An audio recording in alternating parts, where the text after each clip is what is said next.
Okay, Assalamualaikum dan selamat sejahtera. Di hari ini kita nak lihat sedikit bagaimana kaedah pengiraan untuk subnetting. Jadi di sini kita menggunakan soalan 192.168.10.0/26. Jadi perkara pertama yang kita perlu dapatkan adalah berkenaan dengan subnet mask.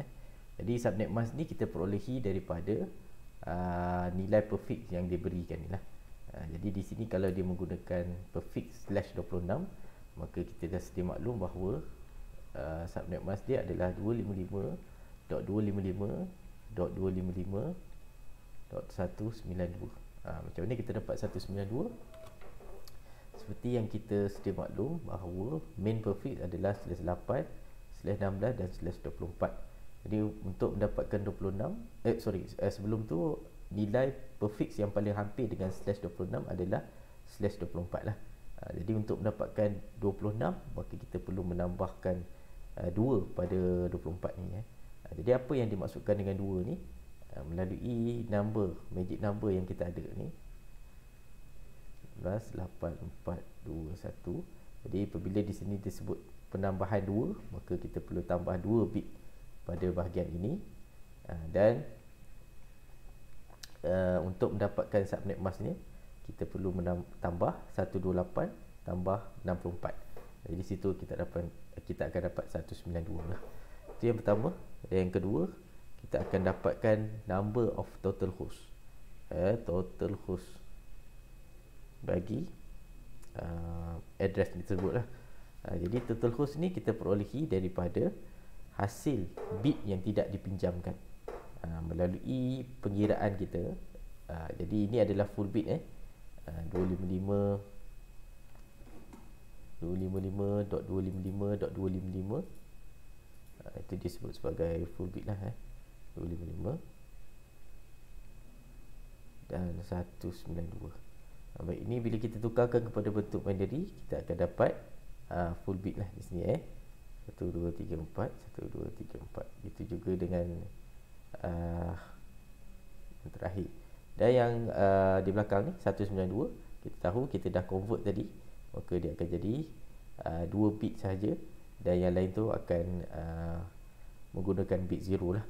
Di sini hasil daripada maklumat ni kita tahu kita hanya ada 6 bit yang tidak digunakan. Di belakang ni bit yang tidak digunakan tu adalah bit kosong lah. Jadi 6 bit. Di sini untuk mendapatkan nilai total host, maka kita perlu darabkan 2 dengan n. N di sini mewakili nilai bit yang tidak digunakan. Jadi kita akan menggunakan 2 kuasa 6, 2 power of 6, which is kita akan dapat 64 lah. 64 bilangan host yang tidak digunakan. Kemudian maklumat ketiga adalah total of usable host. Which is, kalau kita lihat di sini, usable host adalah kita perlu tolak 2 daripada total host.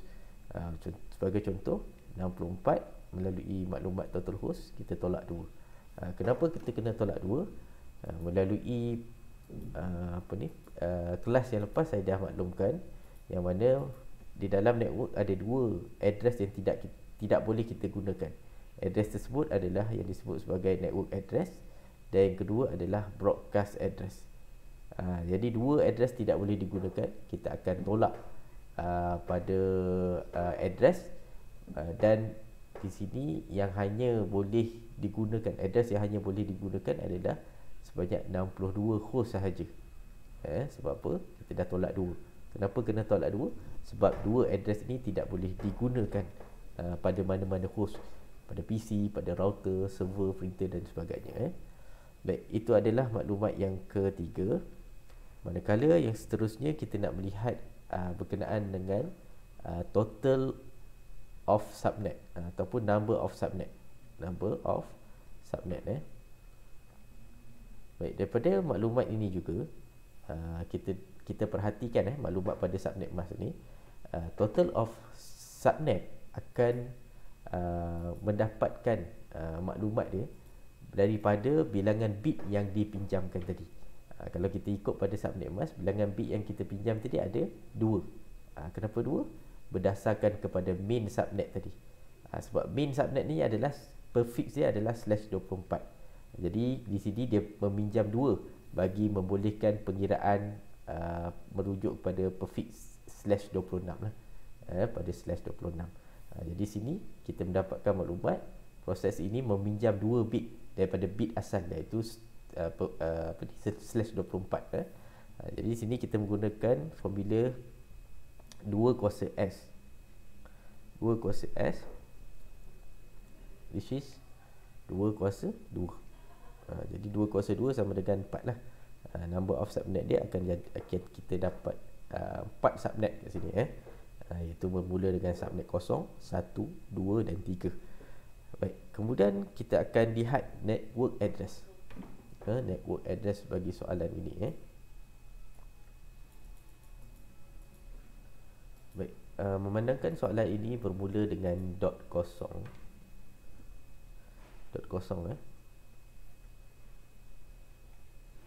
Network address, maklumat ke-6 adalah network address. Jadi IP yang telah diberikan tadi adalah 192.168.10.0/26. Maka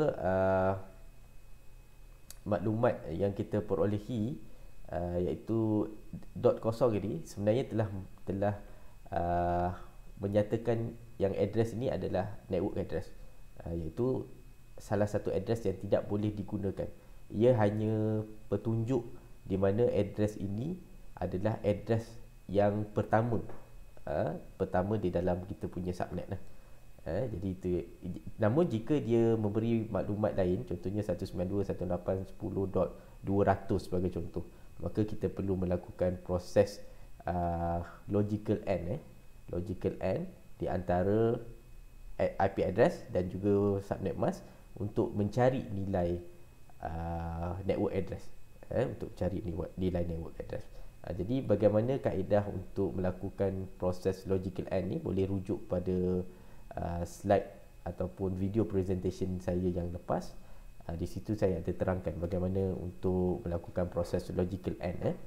Baik, jadi yang seterusnya adalah kita nak mendapatkan nilai first address.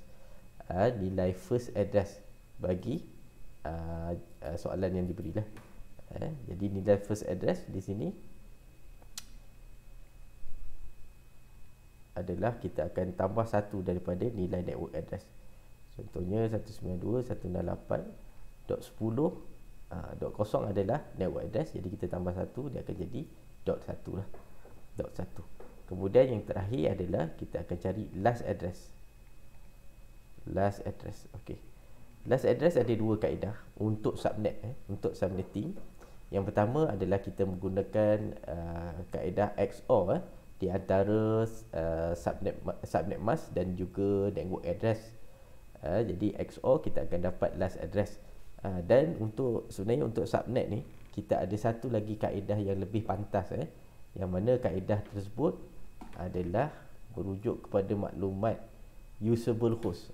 Di usable host, usable host yang boleh digunakan dalam satu subnet. Kita tahu dalam satu subnet kita hanya boleh menggunakan 62 address sahaja.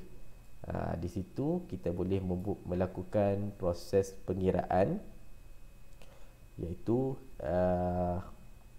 usable host tadi. Usable host kita akan tambahkan dengan network address. Jadi kita tahu usable host adalah 62 dan address, network address di belakang maksud saya adalah kosong. Jadi kita tambah 62 dan kosong, kita akan dapat 62 lah. Jadi kita tahu last address di sini adalah 192.168.10.62. Manakala untuk broadcast address kita akan tambah 1 daripada nilai last address lah, iaitu sini broadcast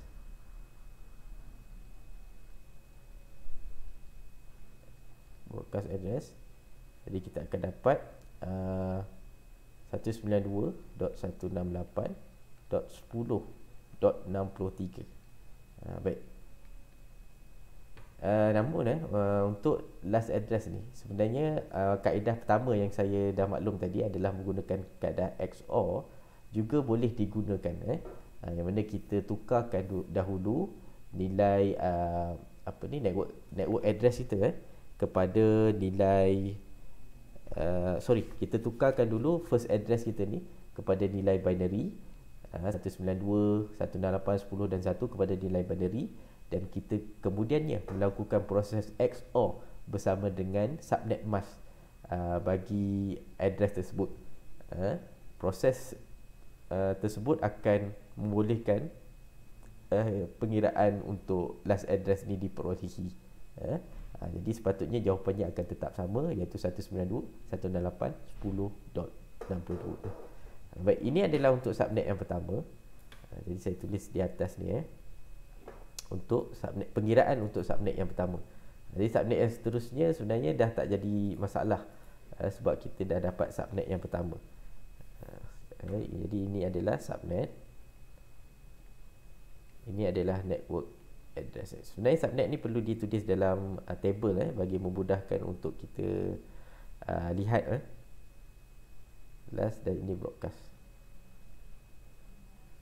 Jadi melalui maklumat yang kita dah kira tadi, kita hanya masukkan sahaja maklumat ni di dalam table. Jadi number of subnet kat sini kita ada 4 number of subnet. Kita ada 4 number of subnet, maka 0, 1, 2, 3 lah. 0 sampai 3 tu ada 4 subnet. Jadi yang pertama adalah network address. Kita tahu network address yang pertama adalah 192.168.10.0, dan first address dia adalah 192.168.10.1, dan yang terakhir adalah last address. Last address dia adalah .62. 192.168.10.62. Manakala broadcast adalah 192.168.10.63. Jadi di dalam table ni kita dah nampak yang mana yang tidak boleh digunakan adalah dua address ni, network address dan broadcast address, dan range address kita yang boleh digunakan usable host bermula daripada .1 sehingga .62. Namun ini hanya khusus untuk subnet yang pertama sahaja. Manakala kita ada subnet yang kedua, subnet yang kedua kita sambung saja daripada kiraan akhir pada subnet pertama, iaitu di sini dia akan jadi 192.168.10.62.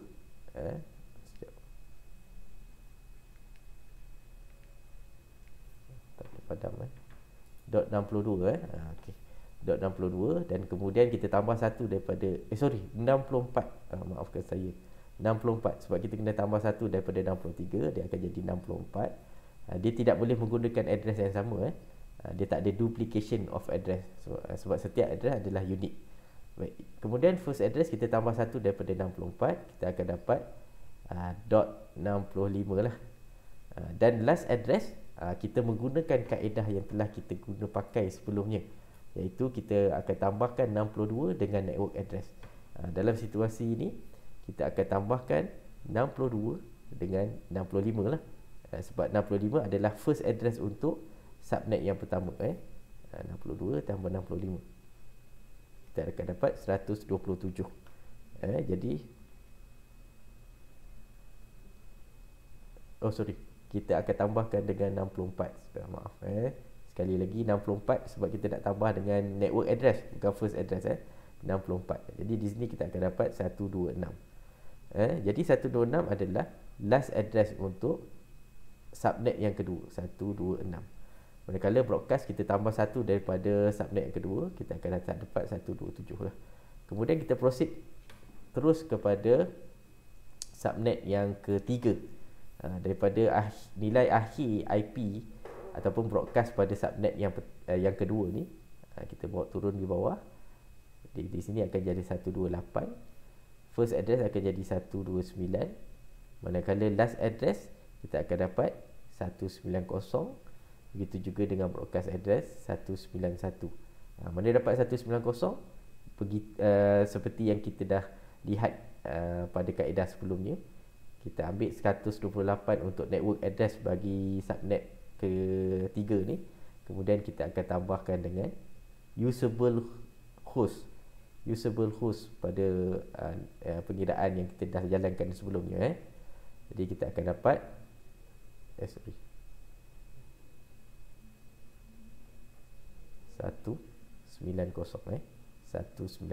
Jadi 190 adalah last address, kita tambah 1 jadi 191.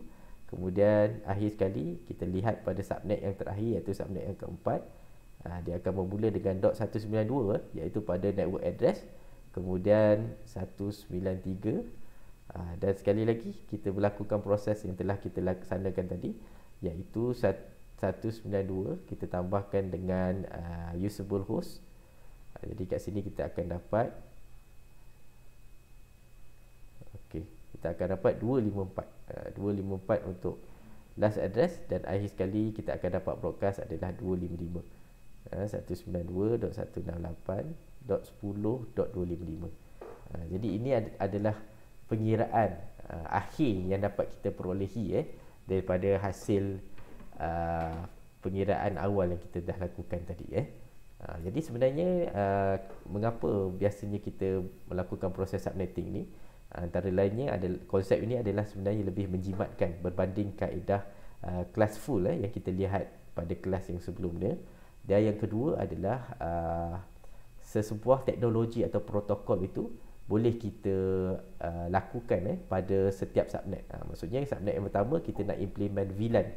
Jadi subnet yang kedua kita nak implement protokol-protokol yang berbeza. Jadi di situ kita dapat buat perbezaan daripada segi protokol implementation, security implementation dan sebagainya pada setiap subnet, di dalam network kita. Baik, ini contoh. Mungkin kamu boleh lihat pada soalan lab yang saya beri dan menggunakan konsep yang sama untuk mencari maklumat bagi menyelesaikan pengiraan subnetting. Cuma pada bahagian, kena perhatikan pada bahagian network address ni, sama ada dia bermula dengan .0 ataupun tidak. Jika tidak, maka kamu perlu melakukan proses logical AND. Begitu juga untuk mendapatkan last address. Jika nak menggunakan kaedah XOR yang telah kita belajar pada penggunaan ataupun pengiraan kelas full yang lepas, jadi boleh juga menggunakan kaedah ini, namun kita akan mendapatkan maklumat ataupun markah yang samalah. Okey, itu saja. Nanti boleh cuba untuk assessment yang seterusnya. Okay, Assalamualaikum.